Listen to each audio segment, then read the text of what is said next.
Bununla bir alakanız var mı? Kutuyu ben kırmadım hünkârım. Lakin şimdi benden böyle şüphe ettiğinizi duyunca gerçekten çok üzüldüm.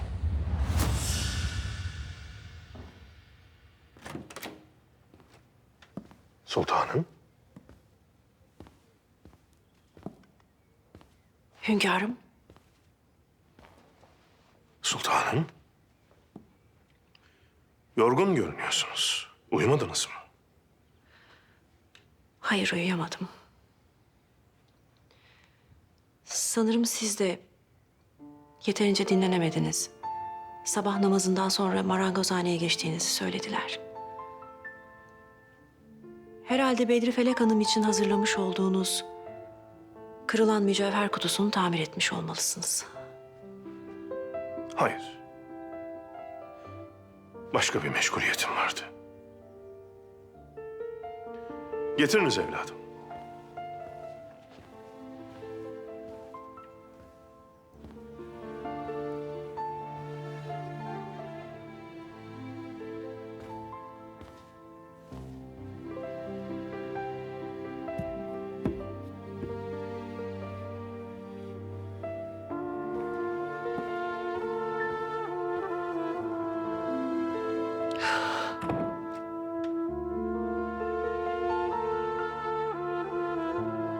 Size verecek sizden daha güzel bir armağan bulamadım.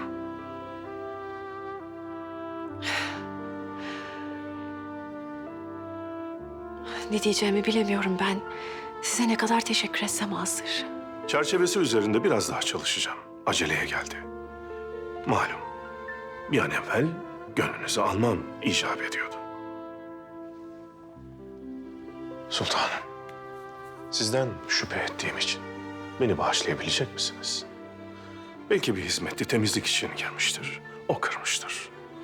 Lakin ben... Hünkârım, biliyorum böyle düşünmenize ben sebep oldum. Kıskandığımı düşündünüz.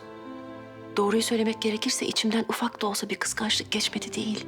Esas siz beni bağışlayın ne olur. Peygamber Efendimiz, mahremini kıskanmak imandandır buyurmuşlar. Hafif esintiler küçük ateşleri körükler. Lakin rüzgar fırtınaya döndü mü ne ateş kalır ne de kül. Bunun için biz de sevdamızda fırtınaya mahal vermeyecek hafif esintileri severiz.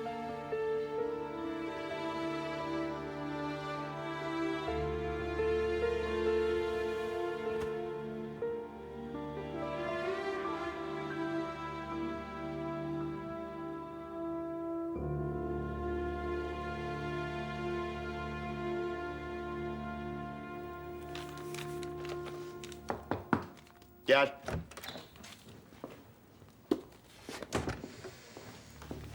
Şehzadem, misli meleği merak ettim. Dün geceden beri dairenize gitmemiş. Ben sizinle birlikte olduğunu düşündüm lakin Benimle birlikte değildi. Nerede olduğunu da bilmiyorum. hiçbir yerde yok.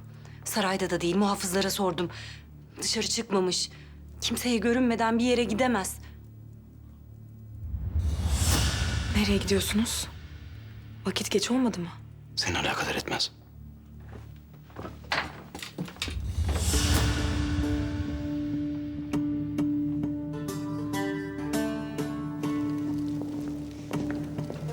İsmelek! Burada olacağı nereden aklınıza geldi? Misli melek neden böyle bir yere girsin? İsmelek! Misli melek duyuyor musun bizi? İsmelek! İsmelek burada mısın? Misli melek ses ver! İsmelek!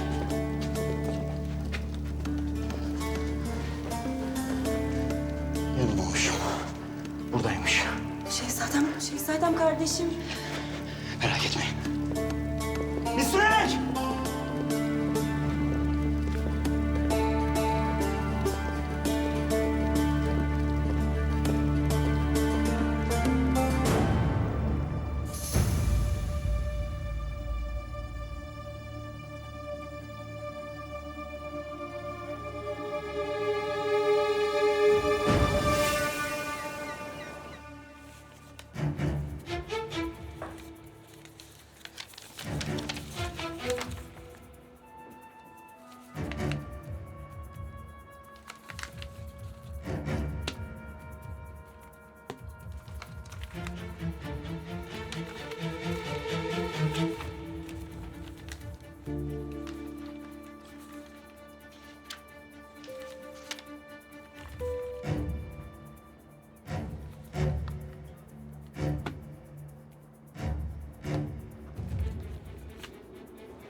Hamdolsun.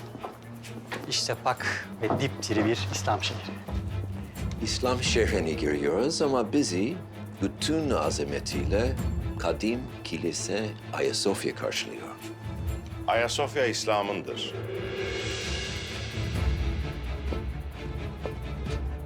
Sizin Hristiyan sandığınız mabedi Sultan Mehmet Han Bizans'ın köhne surlarına gömdü. Sizi bütün ihtişamı ve nuruyla karşılayan fethin sembolü İslam mabedi Ayasofya'dır. Ben Başmabeyinci Tahsin. Hünkârımız sizi karşılamam için beni görevlendirdi. Buyurun beraber gidelim. Gidelim paşam.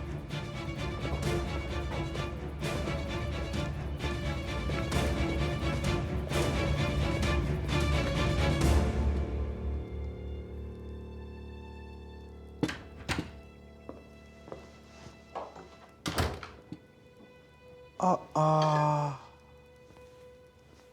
Vay vay vay. Mutfakta olanlarla hazırladım. Fredo'nun yokluğunda çok bir şey kalmamıştı ama maşallah. Teşekkür etmek istedim. Elimden de bu kadar geldi. Paşam. Bu konuğa bir kadın eli değmesi elzemdi zaten. Buyurun. Tanıştırayım. İrene Hanım. Söğütlücük.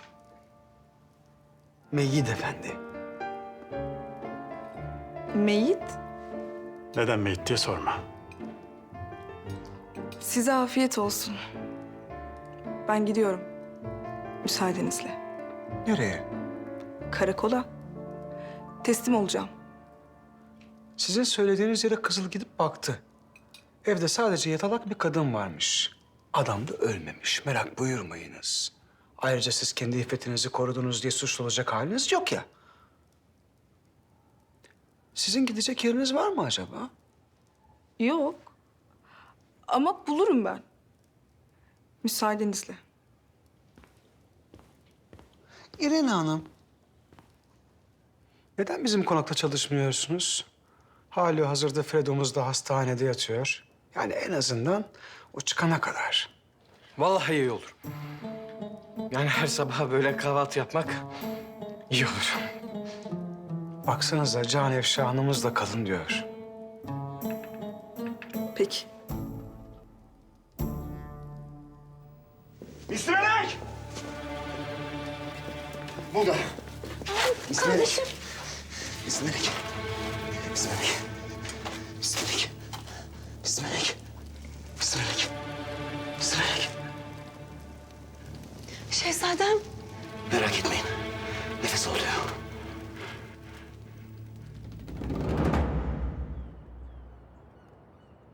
Hünkârım, Britanya Adaları Şeyhülislam'ı Kulim Abdullah Efendi ve arkadaşı Crowley Efendi geldiler. Gelsinler paşa. Açın evladım. Buyurun.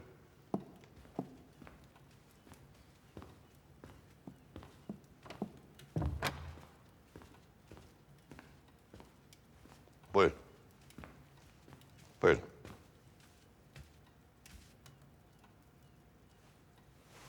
Hünkârım. Hoş geldiniz Kulim Abdullah Efendi. Dostum Crowley. Siz de hoş geldiniz. Crowley Efendi eski bir arkadaşımdır. Gün geçtikçe kalbi İslam'a ısınıyor. Vakıf işlerinde de bize yardım ediyor. İslam'ın zekat müessesesi beni çok etkiliyor. Bir Müslümanın kazancını fakirlerle paylaşması medeni batının henüz keşfedemediği bir güzellik. Bunu İngilizlere en güzel şekilde anlatacağınızdan şüphem yok Crowley Efendi. Kulim Abdullah Efendi. Liverpool'daki Müslüman kardeşlerimiz iyilerdir inşallah. Halifelerine duacılar. Tahsin Paşam, Kulim Efendi İngiltere'de, Liverpool'da Müslümanları irşad ediyor. Onun vesilesiyle birçok İngiliz Müslüman oluyor. Kalabalık bir cemaati var. İngilizler inançlarında inatçıdırlar. Bunu nasıl başarıyorsunuz? Hünkârımızın bize söylediği usulleri tatbik ederek. Ne anlatıyorsunuz da insanlar hidayete eriyor? Bir şey anlatmıyoruz. Sadece İslam'ı doğru yaşıyoruz.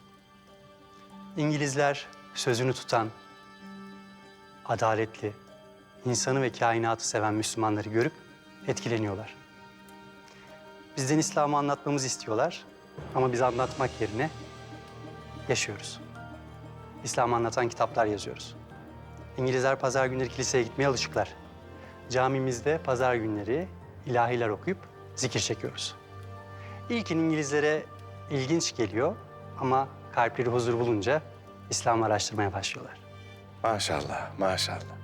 Hünkârımızın sayesinde Amerika'da da İslam şubeleri açılacak inşallah.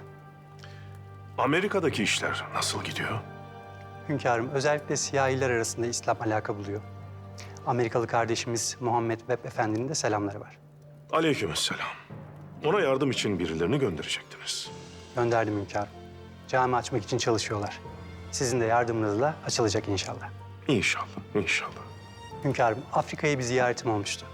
Afrikalı siyahi Müslümanlar ilk kez beyaz bir Müslüman görmüştü. Hepsi çok şaşırdı ve etkilendiler. Sizden İngilizlerin sömürge topraklarındaki bütün Müslümanlarla alakadar olmanızı istiyorum. Osmanlı'dan sonra sömürgelerinden dolayı en çok Müslümanı idare eden İngilizler. Onların dertleriyle hemdert olmak bizim boynumuzun borcudur. Sizinle bu hususlarda çalışacağız Kulim Abdullah Efendi.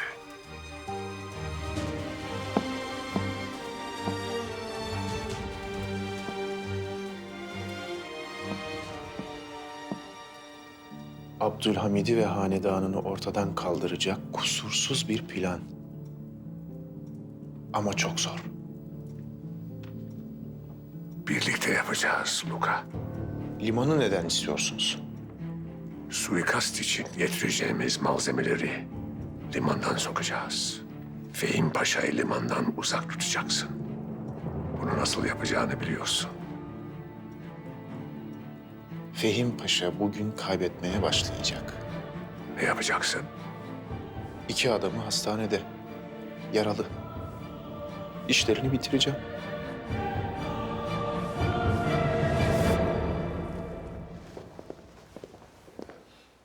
Bizim çocuklar paşam koruma vaziyeti aldılar. Hala.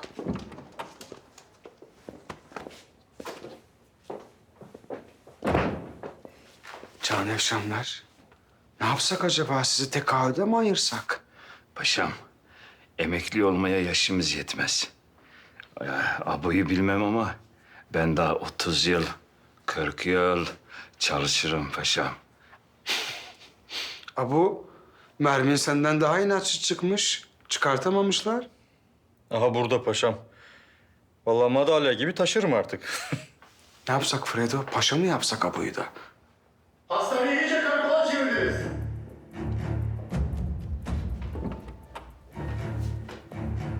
Hoş geldiniz paşam. Hoş geldik de gelmesin miydik acaba? Gelip de sizin bu sesinizi, bağırışmanızı duymasa mıydık? Paşam affedin. Lakin koridorda silahlı adamlar. Hastalar rahatsız oluyor. Hekimler şikayetçi. Sizden rica etsem zaptiye dikseniz en azından. Ben buraya zaptiye dikerim hekim efendi. Lakin burada tatsız bir olay yaşanır da benim can efşanlarımın başına bir şey gelirse eğer elime neşteri alır, sizin vücudu sıhhatinizi bozarım. Anlaştık mı? Âlâ.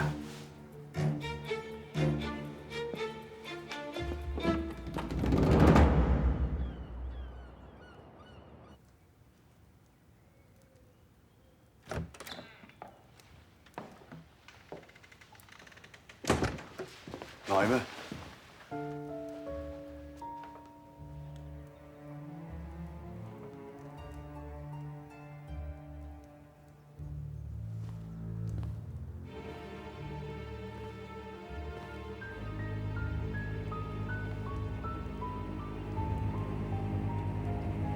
Biliyorum beni görmek bile istemiyorsun.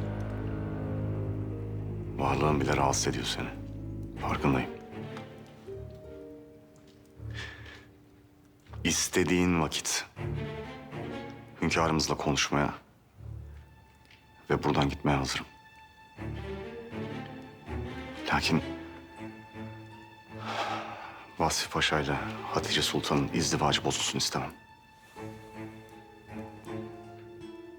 Sana inanamıyorum. Bu haldeyken bile hala onu mu düşünüyorsun? İkiniz de yaptığınız bu ihanetin bedelini ödeyeceksiniz. Şimdi derhal gidip anneme her şeyi anlatacağım. Valideniz her şeyi biliyor.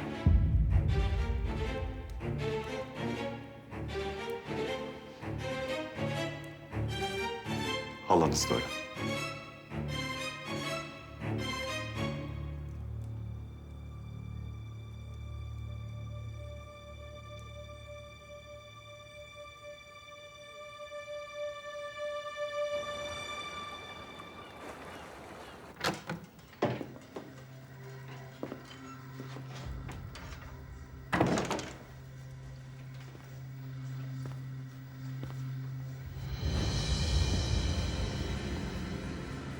Geciktiniz. Abdülhamid'in yanından geliyorum. Limana bir paşa göndermiş karşılaması için. Gitmeye mecbur oldum. Ölü bir adamla randevum olduğunu söyleyemedim.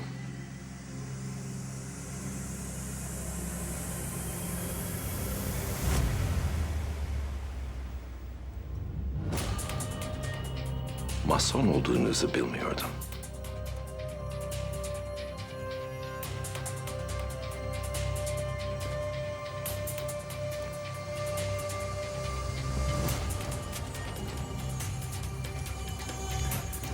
'12'ler beni 13.leri olarak tayin etti.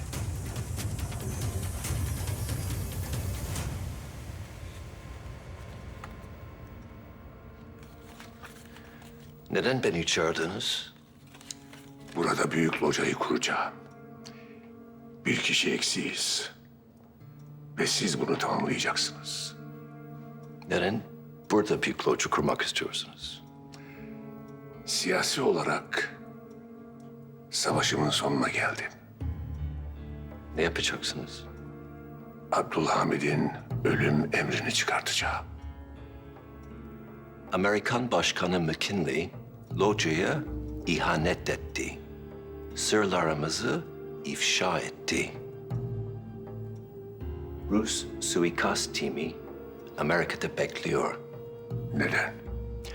Herhangi bir Mason locasından ölüm emrini çıkması için.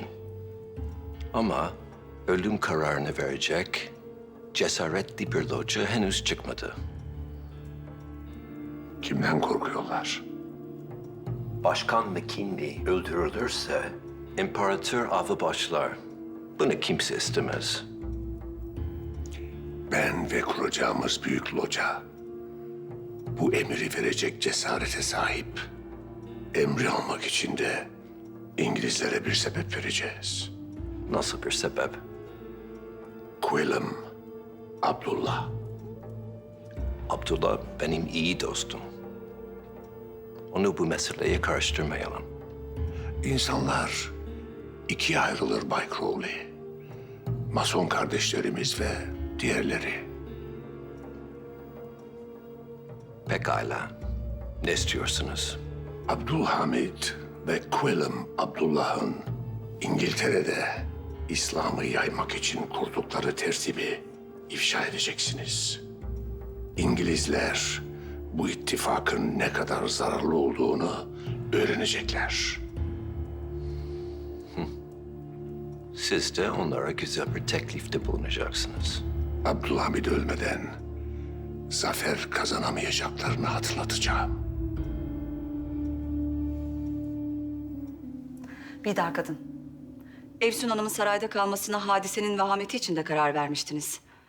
Ümid ederim meseleyi bir kez daha muhakeme edip verdiğiniz kararın yanlış olduğunu fark etmişsinizdir. Muhakeme etmeme gerek yok. Zira verdiğim karardan son derece eminim.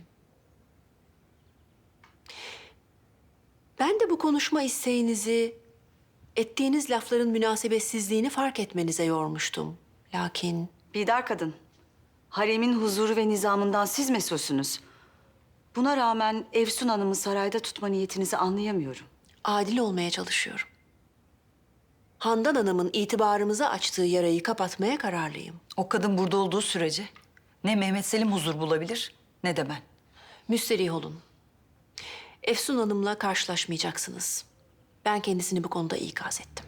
Beni endişelendiren Mehmet Selim'le karşılaşma ihtimali. Esas bu hususta onu ikaz etmenizi rica ediyorum. Müsaadenizle. Benim tanıdığım kadarıyla Mehmet Selim karısından başka birisine alaka gösterecek biri değil. Bir kere Handan kocasına çok aşık bir kadın. Onu kaybedeceğinden korkması da gayet normal.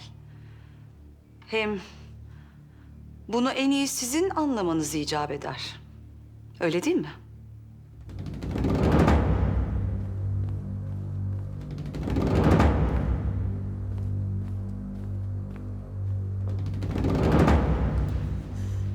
Demek sen de buradaydın hala. Aslında ikiniz de bir arada görmem iyi oldu. Naime? Ne var kızım, bir şey mi oldu? Olmuş evet. Lakin ben daha yeni öğreniyorum. Ve ne yazık ki sizin en başından beri haberiniz varmış. Naime sen neden bahsediyorsun? Kemalettin'le Hatice'nin münasebetinden bahsediyorum. Biliyordunuz ve bana hiçbir şey söylemediniz, öyle mi?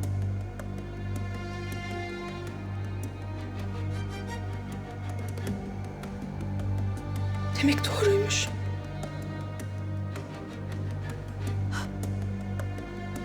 Hepiniz bir olup bana yalan söylediniz. Hakikati gizlediniz benden. Güzel kızım. Ben duyunca ikisiyle de konuştum. Fakat bunun geçmişte kalan bir hikaye olduğunu, üstünün kapandığını söylediler. Bak halan da buna şahit. Geçmişte kalmamış, içlerinde kalmış. Ve siz benim evlenmeme göz yumdunuz. Bana söyleyebilirdiniz. Naime, biz sadece senin mutluluğunu bozmak istemedik. Kızım sen Kemalettin'i çok seviyordun. Naimeciğim, Kemalettin de seni mutlu etmek için ne icap ederse yapacağına söz verdi. Başkasını seven bir adam beni nasıl mesut edebilir? Sahte bir izdivaç, sahte bir sevda yaşamama sebep oldunuz. Ve şu anki bedbahtlığımın tek sorumlusu sizsiniz. Naime! Nasıl öğrendi? Kim söyledi acaba? Ne fark eder ki? Bir gün bu olayın ortaya çıkacağı belliydi. Hay Allah'ım. Tam da Hatice ile Vasfi Paşa'nın arası düzelmişken olacak iş değil bu. Siz sadece Hatice'yi mi düşünüyorsunuz Allah aşkınıza? Naime'nin ne hale geldiğini görmediniz mi? Bidar kadın, ben ikisi için de üzülüyorum. İkisi de benim yeğenim. Lakin her ikisini de kötülük yaptınız. Ne kötülük yapmışım? Siz bana bunu nasıl söylersiniz? Hadisenin bu raddeye gelmesindeki katkınız asla yadsınamaz Seniha Sultan.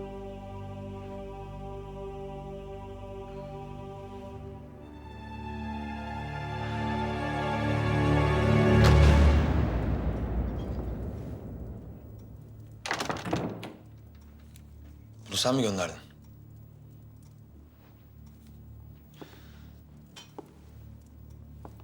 Seni görmeyi beklemiyordum.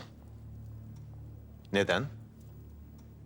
Parvus öldükten sonra buralarda iş bulman zor.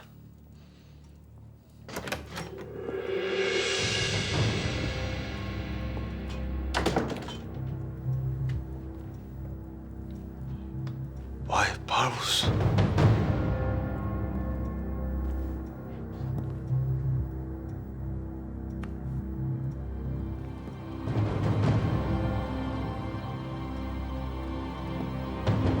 Buyur otur.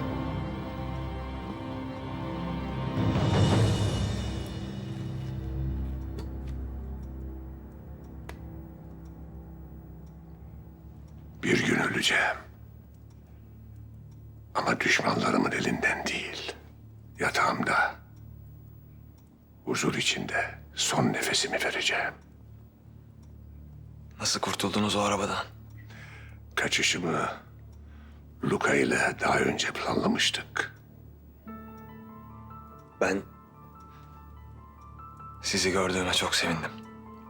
Sana güveniyorum. Bu bir sır olarak kalacak. Tabii. Tabii ki.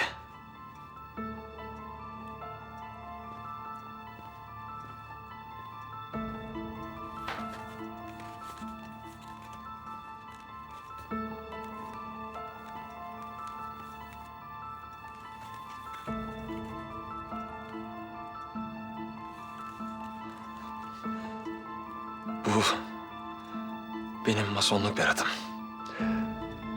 Senin dereceni yükselteceğim. Kuracağımız büyük locanın üyesi olacaksın. Luka seni Bay Crowley ile tanıştıracak. İngiliz sefirine gideceksiniz birlikte. Yakında güneş yalnız bizim için doğacak.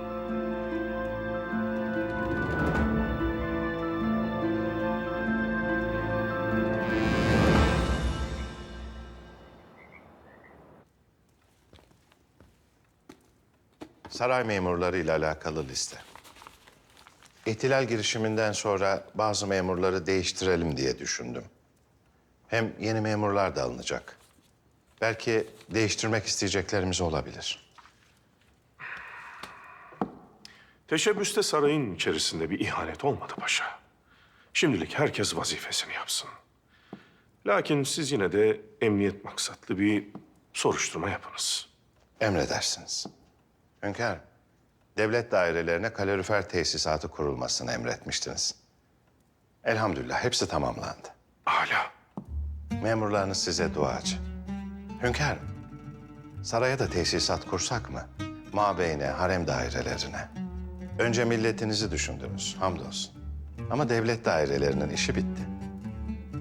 Olur paşa, olur. Siz de gelecek misiniz Tahsin Paşa? Bağışlayın, nereye hünkârım? Abdullah Efendi ile Galip Efendi'yi ziyarete gideceğiz. O halde hu deriz. Gönlümüz ferahlar hünkârım. Ben de geleyim. Eyvallah.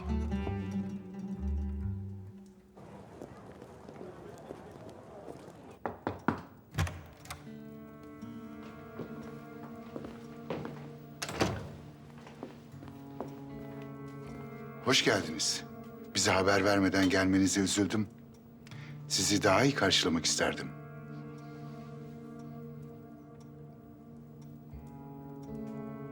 Prens Sabahattin'i benden iyi tanıyorsunuz. Çekinmenize lüzum yok. O da mason kardeşlerimizden.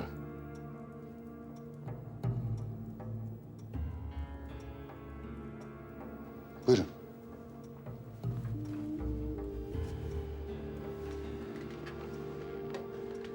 Kardeşlerimizle birlikte locada sizinle alakalı bir karar aldık. Bir vazife mi verilecek? Biz size malumat vereceğiz. Siz vazifeye alacaksınız. Sizi Sömürgeler Genel Valisi olarak görmek bizi memnun eder. Beni onurlandırıyorsunuz. Nedir vereceğiniz malumat?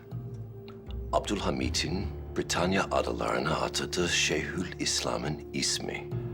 Liverpool'da İslam yayılıyor. Bu bizi memnun eder. Lakin istibdatın yıkılması bizi İslamiyet'in yayılmasından daha çok memnun eder. Kim bu adam? William Abdullah. Şu an payitahtta. Londra'dan haber aldım. Birisine üstada adam berat verilmiş. Kime?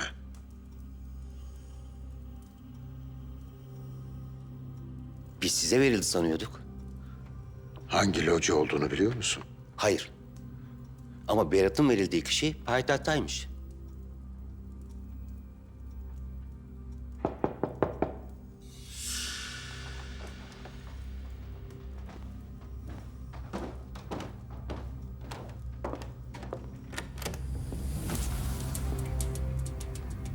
Neden geldin? Üstad-ı Azam sizinle görüşmek istiyor. Yalnız.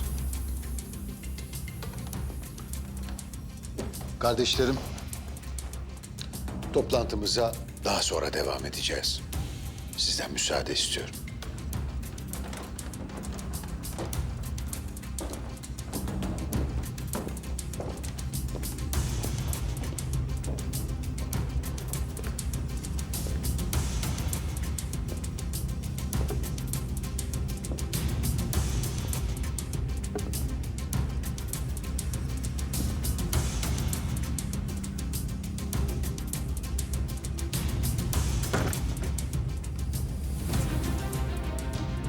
Bay Parvus. Payitahta işimi bitirene kadar ölmeyeceğim Karason.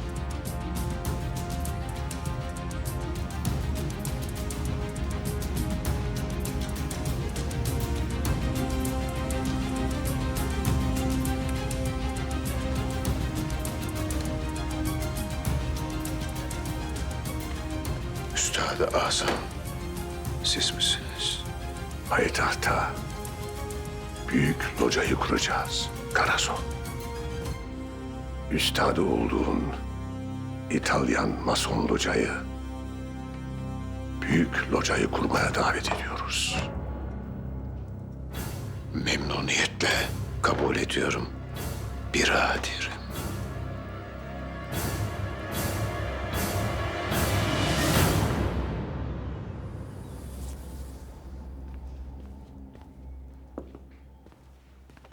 Ben veririm.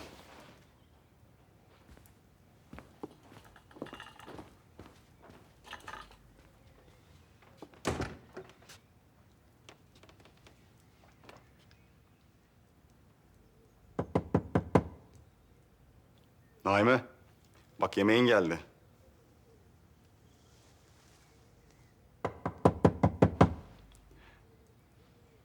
Naime en azından birazcık ye. Bak sağlığını kaybedeceksin.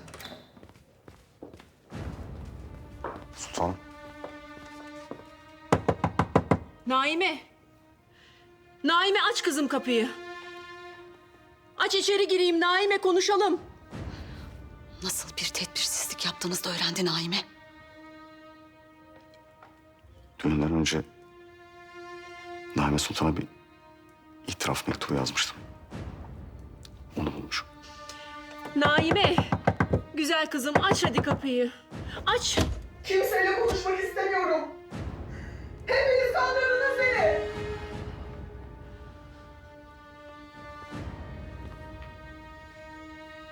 Sizin izdivacınıza tek bir şartla izin vermiştim. Kızımı mesut edecektiniz. Ben sadece bunun için sustum.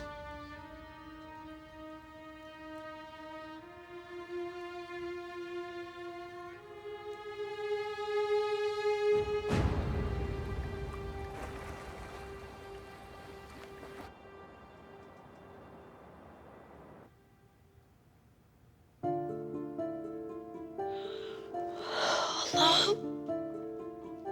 Ne olur kurtarın kardeşimi, ne olur.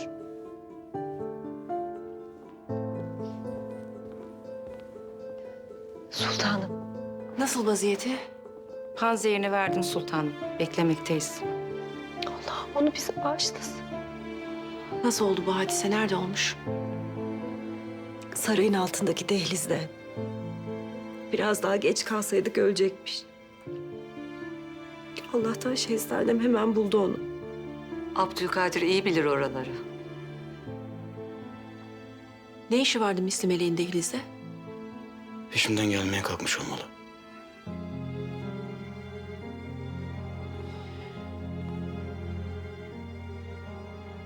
Yine kumar mı oynadın? Hayır desem yanacak mısın?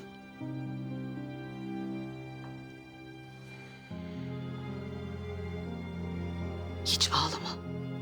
Sen kardeşini bile bile ateşe attın.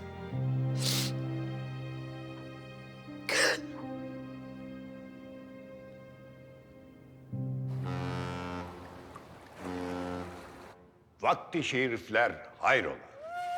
Hayırlar fethola. Şerler defola. niyazlar kabul ola. Hazreti Allah'ın celalinden cemaline sığınırız. Resulullah Efendimiz cümlemizden hoşnut-u razı ola. Ramazan-ı Şerif yaklaşıyor. Karnınızı neyle doyuracağınızı bilemem. Lakin kalbinizi zikirle doldurun. Kesenizi helal parayla doldurun. Kalbinizi iman ile doldurun. Gönlünüzü peygamber sevgisiyle doldurun.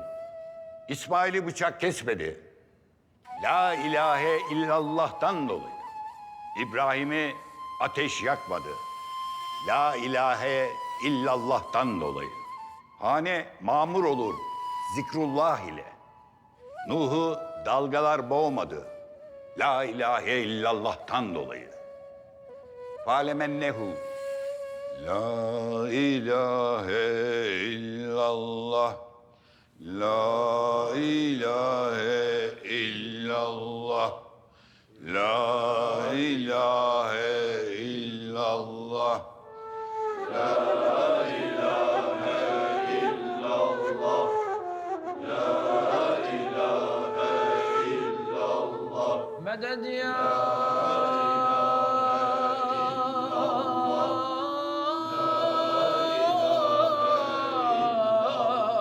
Erhamer Rahimin.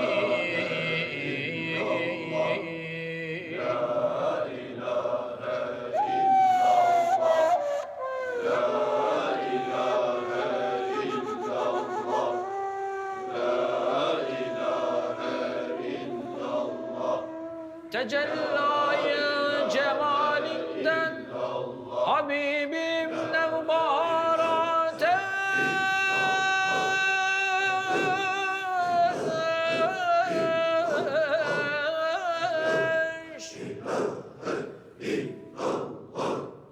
Gül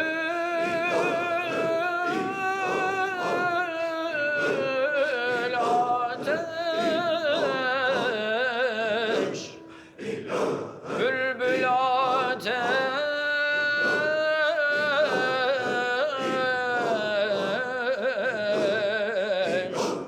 sümbül ateş,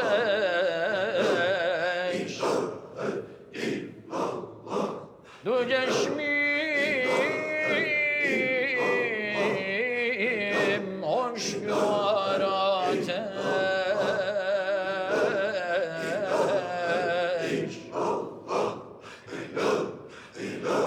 Ne mümkün bunca ateşle aşkın şehidi gasletmek.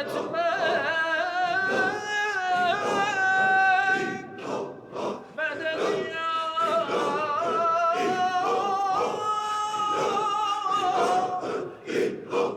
sahib-el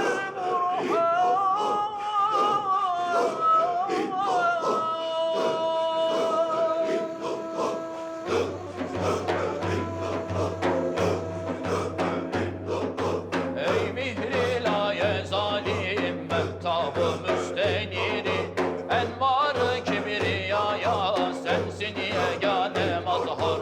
Ey mihri laye zalim mehtab-ı müsteniri, envar-ı kibriyaya sensin yegane mazhar. Allah'ım Allah, mabudum Allah. Allah'ım Allah, mabudum Allah. Aşıka muşak efendim aşk meydanında. Aşıka muşak efendim aşk meydanında.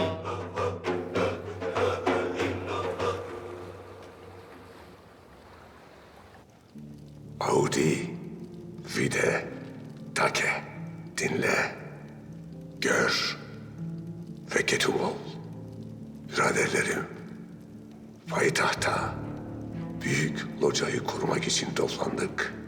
Aramızda 33. dereceden 8 biraderimiz var. İrfan Kaflani, Azim Efendi, Crowley Efendi, Emanuel Carasso Efendi. Aramızda ismini sırlamak isteyen 2 Osmanlı paşası var. Prens Sabahattin Efendi, 9. biraderimizi huzurunuzda ben ilan ediyorum. Luca Tesso artık kardeşimizdir. Kainatın ulu mimarının huzurunda büyük locamızı kurduk. Şimdi locamızın ilk ve yegane ücratını oylamaya sunacağım. Bütün insanlar arasında sevgi ve hoşgörüyü inşa etmek için yemin etmiş biraderlerim. İstibdad ile buna mani olan Sultan Abdülhamid'i öldürmeyi oyunuza sürüyorum.